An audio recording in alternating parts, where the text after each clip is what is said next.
My ex-wife showed up at my door 1 year after our divorce. She was holding a baby. And the first thing she said wasn't "I missed you." It wasn't "I'm sorry." It was, "She's yours." I used to think betrayal arrived loud, slammed doors, screaming matches. A moment you could point to and say there. That's when everything died. I was wrong. Sometimes betrayal is quiet. Sometimes it looks like a woman you once trusted more than your own heartbeat, standing in your hallway at 7 p.m. on a rainy Tuesday, gripping an infant to her chest, while the world around you goes so still you can hear your life breaking for the second time. My name is Jason Harper. 2 years ago, people probably would have called me lucky. Steady job. Decent apartment. A 9-year marriage that looked solid from the outside. No seams, no cracks. Just two people building a life brick by brick, season by season, believing that loyalty and effort were enough to protect what they loved. For a long time, I believed that too. Lauren and I met in college. She spilled coffee on my notes in the campus library, spent 20 minutes helping me rewrite pages I didn't even need, and I fell in love with her so slowly I barely noticed until it was already done. That's the dangerous kind of love, not reckless, not loud. The kind that feels like safety. The kind you finally rest inside after years of uncertainty. Lauren became home to me. We built the ordinary life, the kind people don't photograph but can't live without. Chipped countertops, a used car that rattled at stoplights, shared passwords, shared rent, shared dreams, so woven together you stop saying mine and start saying ours without thinking. When we got married, I stood across from her in that little chapel outside Columbus, her hands trembling in mine, and I thought, this is the face I'll look for in every room until one of us goes first. The tragedy is not that I was foolish. The tragedy is that I was completely sincere. The shadow over our marriage came later, after 7 years, when we started trying for a baby. At first, hope, excitement, a private joy no one else could see. Then, the months began to pass. Every negative test felt like an invisible hand reaching into our home and taking something small but irreplaceable. Hope became scheduling. Scheduling became tension. Tension became a silence that moved in like a roommate neither of us had invited. There are heartbreaks people can see. And then there are heartbreaks that happen behind bathroom doors, while someone stares at a plastic stick and quietly learns how much pain can fit inside a single breath. That kind of heartbreak changes people. It changed Lauren. Or maybe it revealed the parts of her I'd never truly known. She grew distant slowly, which is what made it so easy to miss. She still made coffee in the mornings, still asked about takeout on Fridays, still sat beside me on the couch at night. But she wasn't really there.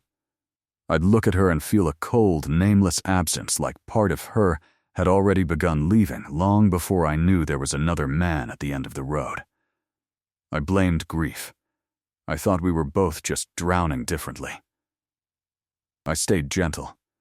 I stayed loyal. I stayed blind.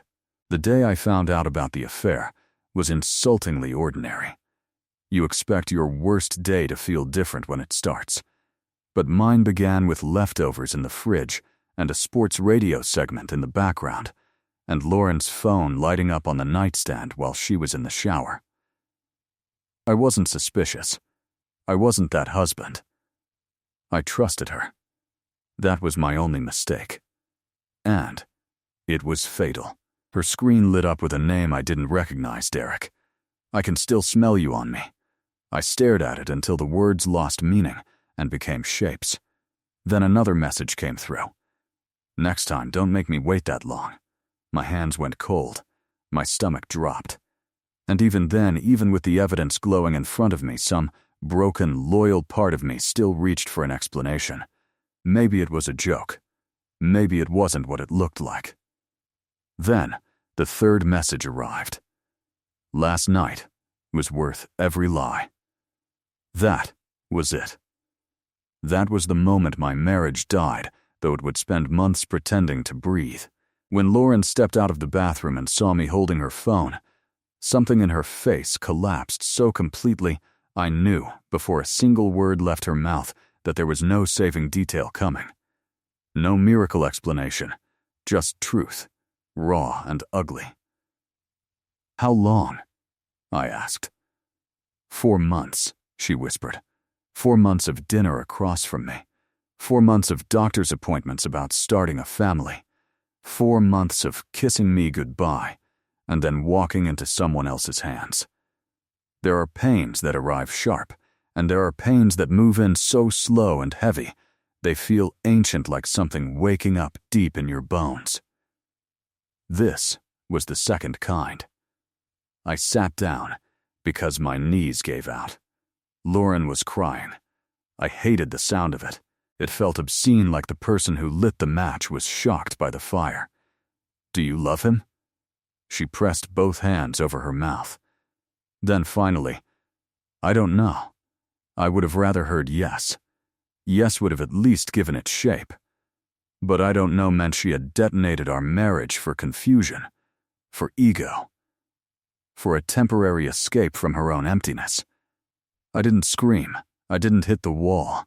I packed a bag, walked past her while she begged me to stay, and drove to a motel off the highway where I sat fully dressed on the edge of a bed until sunrise, staring at a yellow lamp, thinking, my life is over. And no one but me even knows it yet. The months that followed were somehow worse than the discovery. Finding out is one kind of pain. Living afterward is another. Lauren apologized so many times the word lost all moral weight. She said she was lost. She said our fertility struggle made her feel like a failure, and Derek had made her feel seen. She said it was over. She chose me. She wanted to save us. But remorse, I learned, only arrives once consequences do. We tried counseling. We spoke in careful tones. We performed all the rituals wounded couples perform when they're standing over something already dead, pretending warmth means pulse. Every time Lauren touched my arm, I pictured him. Every time she said she loved me, I heard a lie wearing the voice I used to trust most. The worst part? I still loved her. That's the humiliation nobody prepares you for. Love doesn't leave just because dignity begs it to. You can hate what someone did to you and still grieve the version of them you lost. Sometimes that grief is what destroys you more slowly than the betrayal itself. One night, after weeks of living like strangers, Lauren sat on the floor beside my bed and cried the quiet kind of tears, not manipulative, not loud, the kind that sound like a person watching themselves become someone they no longer recognize. She said she didn't know how to live with what she had done. And because broken people reach for familiar pain when they can't find comfort, I reached back. That night should never have happened. There was no romance in it, no healing. It was grief, making one final mistake before the funeral. The next morning, I filed for divorce 2 weeks later. Lauren didn't fight it. The divorce itself was brutal in how boring it was. 9 years reduced to signatures, asset lists, and legal language so thin you could hold it in one hand. No custody war. No dramatic courtroom scene. Just two people who once dreamed together negotiating who got the better lamp. I sold the house, moved into a 1-bedroom across town, changed my number, started over in the least cinematic way possible. I survived. That's all. I woke up, went to work, came home, lifted weights until my arms shook because physical pain is easier to organize than the other kind. Fell asleep with the TV on because silence gives memory too much room. Friends told me I was handling it well. I wasn't. I was functioning. There's a difference. Functioning is what people call it when a man is bleeding internally without making a mess on the carpet. By the end of that first year, I had become quieter than I used to be. Harder, too, not cruel, just dimmed. Like part of me had accepted that joy was for other people now, and my job was simply to move through the days without asking too much from them. I thought that was the end of the story. I thought betrayal had taken what it came for, and left. Then came the knock. Just after 7 in the evening. Rain outside, the soft, miserable kind that turned city lights blurry. I opened the door expecting a delivery driver. Instead, Lauren, holding a baby. For one full second, I genuinely believed I was dreaming. She looked nothing like the woman I'd divorced. No polish, no confidence. Motherhood, guilt, exhaustion, whatever had happened to her in that missing year, had stripped her down to something almost fragile. Hair pulled back carelessly. Pale face. Shadows under her eyes so deep they looked bruised. And against her chest, a little girl wrapped in a gray blanket. Sleeping, Lauren swallowed. "Jason, please don't shut the door. I should have protected the small, joyless life I'd rebuilt." Instead, I stepped aside. She walked in slowly, looking around my apartment like someone trespassing through a museum of the life they destroyed. No trace of her here. I'd been careful about that. She sat on the edge of the couch. I stayed standing. "What do you want?" I asked. She looked down at the child, then back at me. "This is Emma," she whispered. "I'm not doing this, Lauren. She's yours." I don't remember moving, but suddenly I was further back, one hand braced against the wall like the floor had lurched under me. "What?" "Emma is your daughter." No, not as argument. As refusal. As if saying the word hard enough could stop reality from reaching me. "I took a paternity test," she said. "I brought the results." But the cruelest part wasn't the words. It was that something deep inside me was already doing the math. The timing. That last night.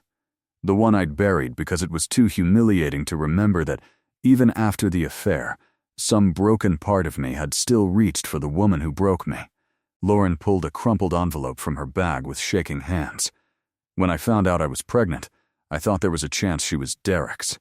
The name hit the room like rot. "So you said nothing." I was terrified. "You said nothing." Tears spilled down her face. "I know. No." My voice broke open. "You don't know. If that baby is mine, you stole 4 months from me."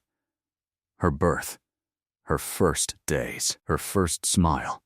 You don't get to stand there crying like this just happened to you. She shut her eyes. And for the first time that night, I saw something on her face that wasn't just guilt. It was consequences. Finally fitting. I picked up the envelope. Probability of paternity, 99.99%. I read it twice. Each time it looked more obscene. I set it down. "You should get your own test," she said quietly. "No defense. No manipulation. Just surrender." And that answer landed harder than any denial would have. I told her to leave. Told her to contact me only by email. Told her if this was some twisted attempt to anchor herself back into my life, I would disappear so completely she'd never find me.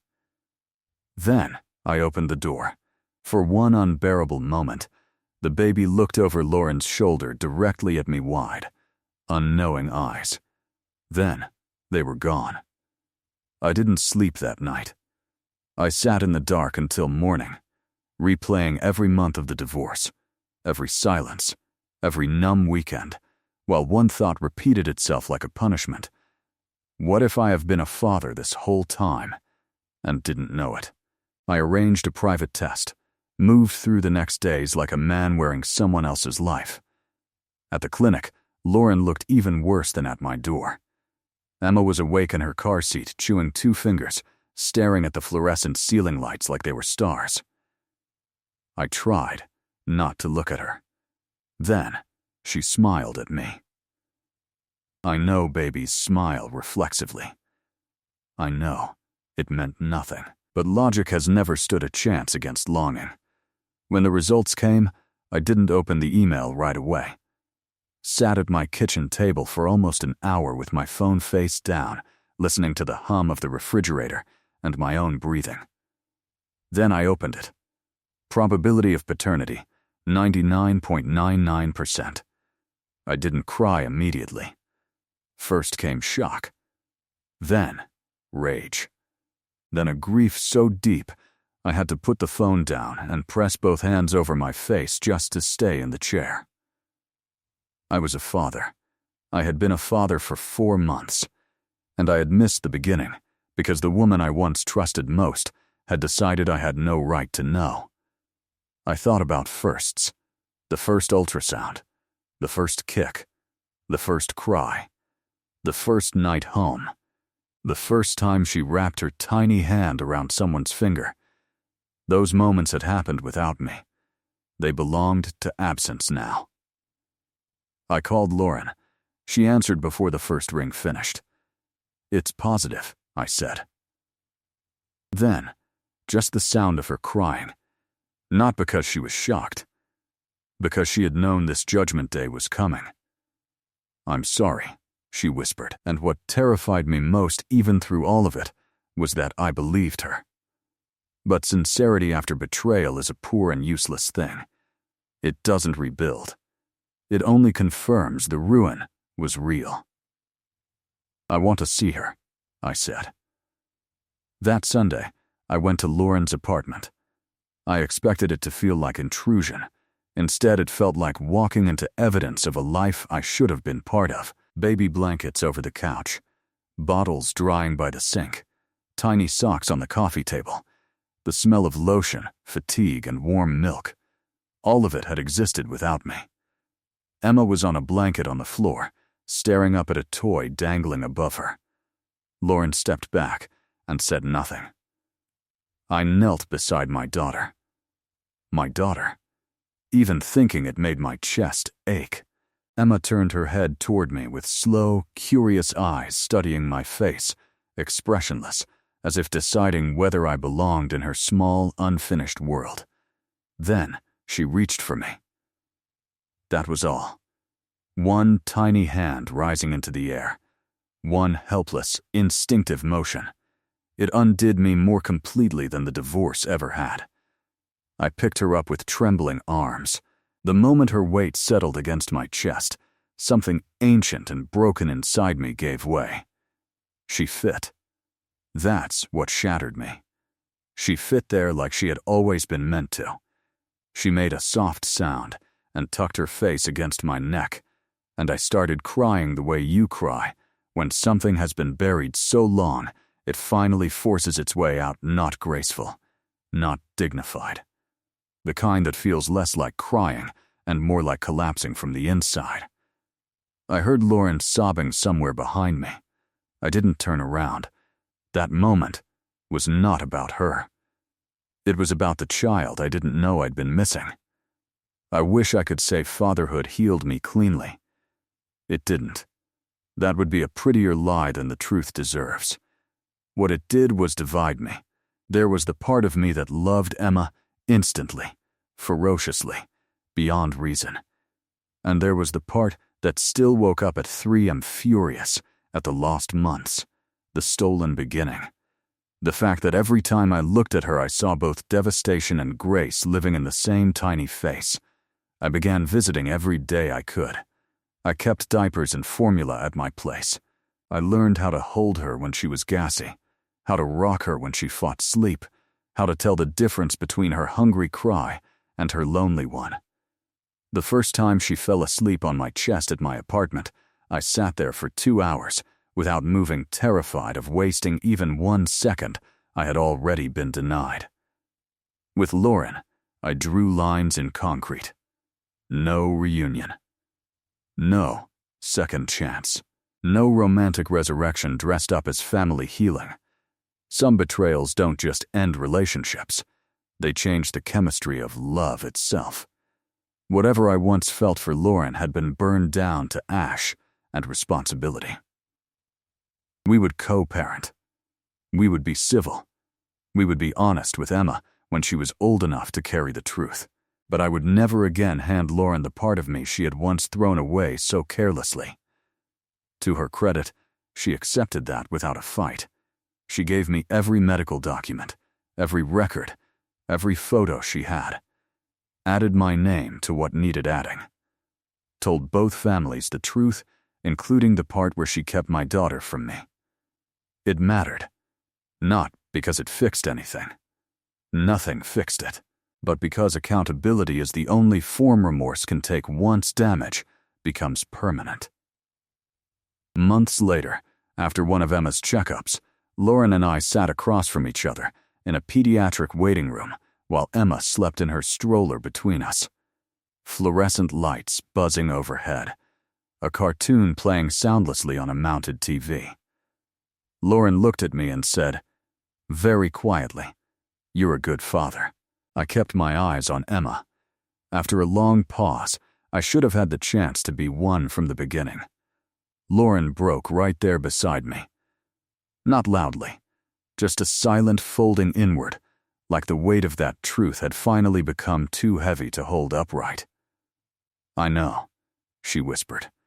And for the first time, she really did. Not the way people know things intellectually. The deeper way. The irreversible way. The way knowing becomes punishment, because there's no version of the future where you can undo what you now fully understand. People ask me if I ever forgave her. That question always feels too simple. Forgiveness isn't a switch. It isn't a ceremony. Some days I think I've forgiven her because I can sit across from her at Emma's birthday and feel nothing but gratitude. Other days I remember the months she stole and feel rage so sharp it tastes metallic. Maybe forgiveness, for some people, is just refusing to pass the wound forward. If that's what it is, I'm trying. The first time Emma reached for me instead of anyone else in the room, I had to turn away so no one could see what it did to my face. The first time she said "Dada," I went to my car afterward and cried like a man who had been dead a long time and suddenly heard his own heart again. The night she slept in her crib at my apartment for the first time, I sat on the floor beside her in the dark and watched her breathe, just to prove to myself that some miracles really do arrive this late. That's the hardest truth in my story. The most beautiful thing that ever happened to me came wrapped in the ugliest pain I have ever known. 1 year after our divorce, my ex-wife came back. Not to apologize, not to explain, not because karma had finally reached her. She came back carrying my daughter. And sometimes, I still think that's the darkest part of all. Not the betrayal, not even the lie, but that life was ruthless enough to place the purest love I've ever felt on the far side of the deepest wound I've ever survived. This story has no clean ending. Because some things happen, because people are selfish, weak, lonely, and cruel in ways they don't fully understand until it's too late.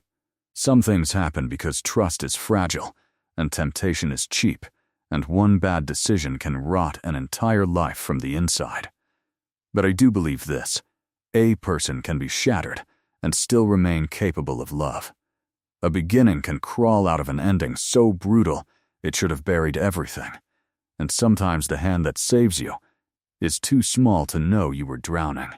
That night at my door, when Lauren stood under the hallway light with Emma in her arms, I thought the past had come back to finish me off. I was wrong.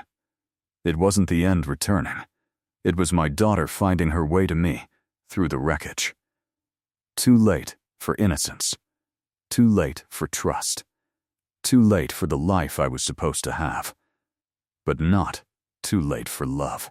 And when you've lived through enough darkness, you learn not to insult love by asking it to arrive clean.